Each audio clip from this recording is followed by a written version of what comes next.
becoming all that you can be. And I'm sure that you've seen me on YouTube. Put your hand up if you see me on YouTube. Yep. All right. Cool.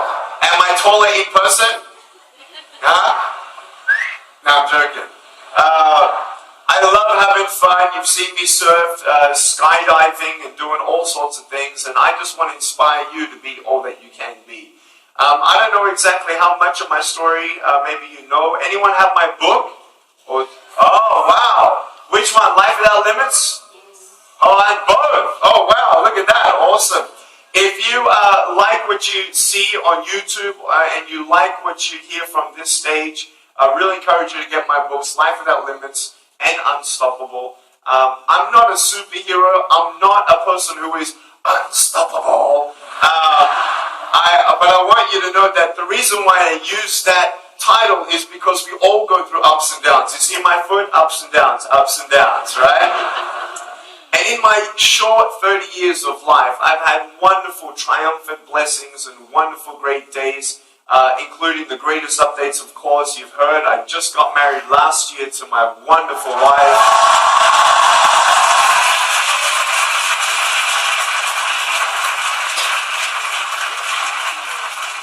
She is the most beautiful soul I've ever met, and now our baby Kiyoshi is 3 months old. We're so excited. We love him so much.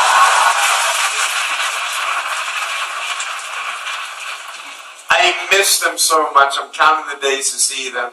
And, there were so many dreams of mine as a child that I never thought would come true.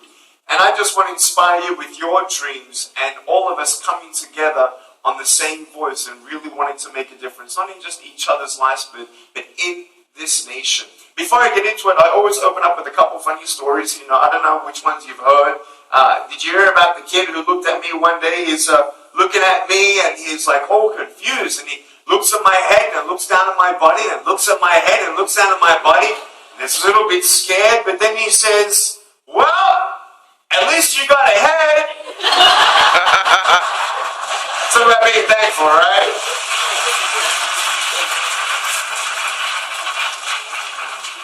One kid came up to me and he said, "What happened?" And I went up to him and I said, "Cigarettes."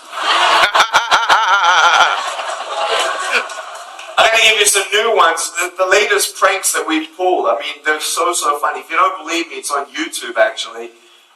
We actually, one day in front of a big crowd, I said, how cool would it be if I actually dressed me up as a pilot and greet the passengers as they get on the plane? Oh, wow. And one day we got an email and he said, "I'm a captain and we can make this happen." I said, "Are you serious?" So one day on a 6 a.m. flight last year or the year before, we were going from Dallas-Fort Worth Airport to Los Angeles, and it was a 6 a.m. flight, so everyone's still half asleep, right? So people, they're drinking their coffee, coming down, no one's talking to anybody, and then they see me. And I've got the hat on, the jacket on, the badge on. I say, "Good morning, welcome aboard. My name is Captain Nick Vujicic, and I'm going to be flying your plane."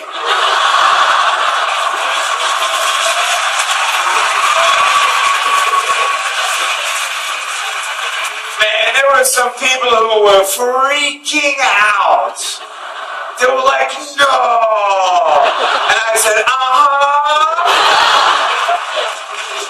We got them all on the plane, and I got the microphone. You know what the captains do, like, "Ladies and gentlemen, welcome aboard. The weather in California is quite fine."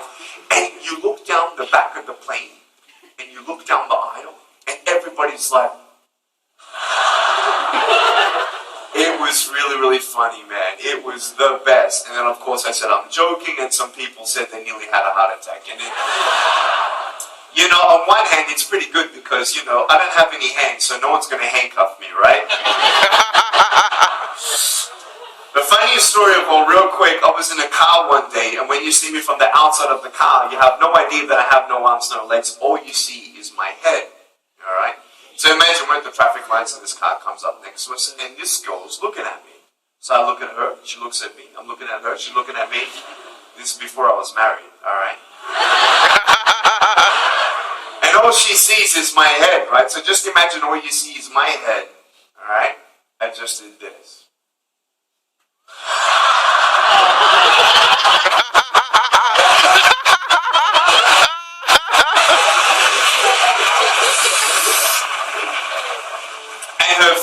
just like, it's really, really funny. Anyway, so I'm 30 years old, and many people look at my life and they say, wow, Nick, how come you have the joy? How did you continue to encourage yourself, and where did you get your strength from to be who you are? Was it always easy? Of course it wasn't. And you know, I want to tell you that, first of all, I don't know who you are. I do not know what you're going through. You know, when I look at this world, there are some things about this world that I absolutely love. But there are some things to this world that I absolutely hate. There are 1 billion people going hungry today. There are 10 million slaves out there in the world. And I've met orphans, and I've met dying orphans of AIDS, and I've met all sorts of people from all walks of life, to billionaires and bankers and presidents. I've met 8 presidents. I've spoken in front of 5 congresses of governments. And wherever I go, there is one thing that we're all looking for. It's one word: hope. Everybody say hope. You know, you look at me without arms or legs, and you might think that I'm actually suffering quite a lot, or that I went through a lot of pain. Did I go through pain? Yeah, I did. But I actually think it's worse being in a broken home than having no arms, no legs. And your parents don't even need to necessarily divorce before you can classify your home as broken. I want you to know that there are many things that maybe you are going through that I can say that, well, I couldn't imagine how it is to be you or what you're going through. And pain is pain. Brokenness is brokenness. But what's our hope? You know, a lot of motivational speakers, they go around and say, well, all you need is a positive attitude. And I feel like going up to them and then giving them a little headbutt in the face and saying, have a positive attitude. Because you and I know that you need more than a positive attitude. You know, not just a coping mechanism. You know, my parents always said when I went to school and I was teased, oh, just ignore them, just ignore them. You can't ignore the people who continue to keep on coming at you and bring you down and bring you down and bring you down. You know those people that no matter how bad of a day you're having, when you see them, they just bring you to the lower basement. Like they just take you down. Then there are people in your life that no matter how good of a day you have, that they just take you up. They take you a level up in your happiness and your joy. And I don't know, there's just positive people and there are negative people. There are people who just take, and then there are people who just give. What type of person are you? When I was at school, I wasn't even looking at me. I was just questioning, why are there so many people who are so determined in teasing each other? Why did we tease each other? Well, because of how they look and because of how they act and how many friends they have or not have. You know, one day I was in front of an elementary school and 8-year-olds were there and I said, hey guys, I got a question for you. They're like, okay. I said, do you think I'm cool enough to be your friend? And they're like, oh, yeah. I said, but I have no arms and no legs. That's okay. I said, so it doesn't matter. They said, no, it doesn't matter. I said, so you think I'm cool even without arms and legs? They said, yes. I said, well, if it doesn't matter for how I look, then why do we tease each other for how we look if it actually doesn't matter? We look at ourselves and there's always something negative. Oh, I wish I was taller. Oh, I wish I was shorter. I wish I had more friends. I wish I was smarter. Some of you think, you know, like your parents are stressing you out. Any parents stressing you out here today? Yeah. Like they don't understand me. I put a do not disturb sign on my door and they don't respect me. You know, and you're going through this life and you're trying to find out the bigger questions of who am I supposed to be and what's the truth of my value. I want you to know that you're beautiful just the way that you are. I don't know who you are. I don't know and I don't care how smart you think you are or not. I don't know what job you're going to get. I don't care if the pinnacle of your career and making money in this earth is just to be and I'm going to say just, I'm going to come back to that word just. Everybody say just. Imagine if whatever goals you have, or maybe being a CEO or a doctor or a veterinarian, I don't know what your goals are. What if you came back to this university and you were a cleaner of this school? Is that one of your goals? No, your goal is not to be necessarily, you're not at university to learn how to clean a school. But what if you ended up being a cleaner? This is my question to you. Who are you? Is your value determined on what job you have? No. What money you have? No. And I use the example of a janitor at my school because why?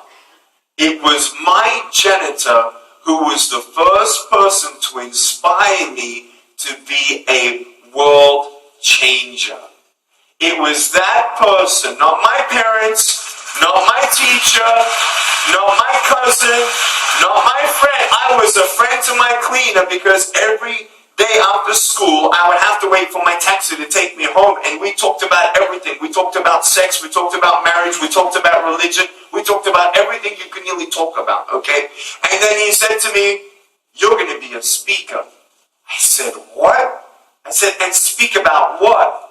And he said, "Your story." I said, "What story?" Now that's at age 17. Let me rewind and we'll come back there later.